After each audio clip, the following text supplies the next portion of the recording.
اے بابری مسجد ہمیں معاف کر دینا، اس لیے کہ ہم اپنی فجر کی نماز کی حفاظت نہیں کر سکے، ہم تجھ سے کہاں تیری حفاظت کہاں کریں گے۔ اے بابری مسجد ہمیں معاف کر دینا، ہمارے محلے کی مسجدوں سے نکلنے والی اذانوں کا احترام نہیں کر سکے، گانا بجتا رہا،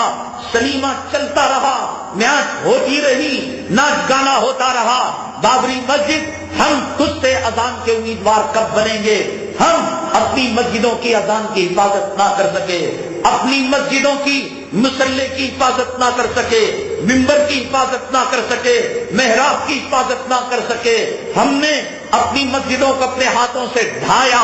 اپنی مسجدوں کا قتل کیا، اپنی مسجدوں کا خون کیا۔ انما یعمر مساجد اللہ من آمن باللہ، قرآن یہ کہتا ہے کہ نماز پڑھنا مسجد کی آبادی ہے، نماز پڑھنا تلاوت کرنا مسجد کی آبادی ہے۔ کتنے مسلمان فجر میں الصلاۃ خیر من النوم کی آواز سن کر حالت جنابت میں والی بیوی کو چھوڑ کر مسجد کی طرف رخ کرتے ہیں۔ بابری مسجد ہمیں معاف کرنا، جو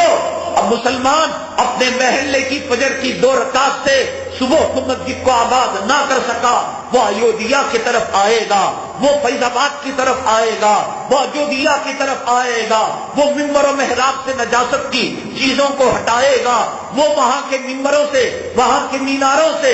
اذان کی گونج لگوائے گا۔ بابری مسجد ذرا انتظار کرنا، امت کی مائیں جب صلاح الدین ایوبی کو جنم دیں گی، بابری مسجد معاف کرنا، امت کی مائیں جب ٹیپو سلطان شہید کو جب دوبارہ جنم دیں گی۔ بابری مسجد ہجڑے بن چکے ہیں نوجوان، بابری مسجد امت کے نوجوان دولت کے پجاری ہو چکے ہیں، مال کے پجاری ہو چکے ہیں، بفے سسٹم میں کتے سوروں کی طرح انہیں کھانوں سے فرصت نہیں، عورتوں کے غلام بن چکے ہیں، ان کے حیث و نفاس کے کپڑے دھونے سے جب فرصت ہوگی۔ بابری مسجد ہم تیرے بارے میں سوچیں گے، جورو کی غلامی سے جب فرصت ہوگی، بابری مسجد معاف کرنا ہم تیرے بارے میں سوچیں گے۔ اے بابری مسجد دکان کی غلامی کا تاؤ اور دولت اور مال کی غلامی کا تاؤ جب ہمارے گلے سے نکلے گا، بابری مسجد معاف کرنا ہم تیرے بارے میں سوچیں گے۔ بابری مسجد امت کے نوجوان ہجڑے پن سے جب توبہ کریں گے، ہم تیرے بارے میں سوچیں گے۔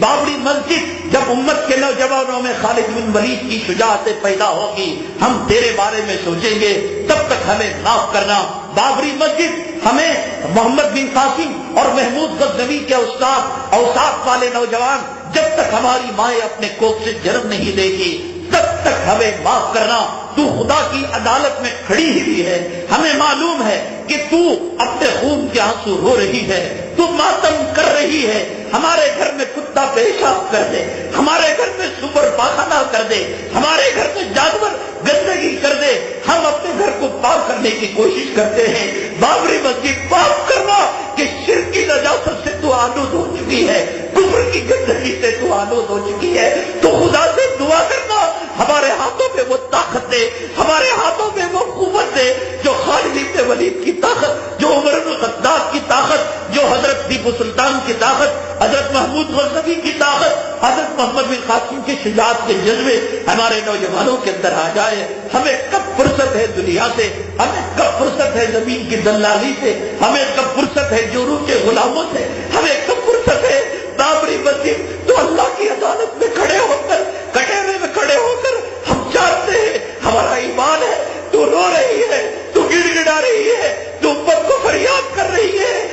کوئی جو مجھے نجاست سے پاک کرے، ہے کوئی جو مجھے گندگی سے پاک کرے۔ تو قرآن کی آیت پڑھ رہی ہے، انما المشرکون نجس فلا یقربوا المسجد الحرام بعد عامهم هذا، کہ مشرک ناپاک ہوتا ہے، آج کے بعد وہ پاک جگہ کے اندر نہ آئے۔ بابری مسجد ہمیں پتا ہے کہ تو فریاد کر رہی ہے، انتہینا بیتیا للطائفین والعاکفین والرکع السجود، کہ ابراہیم اور اسماعیل علیہ السلام نے کعبے کو جب تعمیر کیا یہ دعا کی تھی، اور اللہ تعالیٰ نے ان سے کہا تھا کہ ان کو تم پاک رکھنا، صاف رکھنا، اے مولا ہمیں معاف کر دینا۔ ہم جورو کے پیچھے پڑ گئے، ہم دولت کے پیچھے پڑ گئے، ہم روپیوں کے پیچھے پڑ گئے، ہم پیسوں کے پیچھے پڑ گئے، ہم سلطنت کے پیچھے پیچھے پڑ گئے، ہم سیاسی کتوں کی ہڈیوں کے پیچھے پڑ گئے. ہمیں دنیا عزیز ہے، ہمیں جوڑوں کا حفظ و حفاظ عزیز ہے، ہمیں بچوں کے حقیق اور بچوں کا پیشاب پاخانہ عزیز ہے. وہ بابری مسجد کے میناروں کا رونا، ان کے خون کا آنسو بہانا، اس کا فریاد کرنا آج ہمیں سنائی نہیں دے رہا ہے.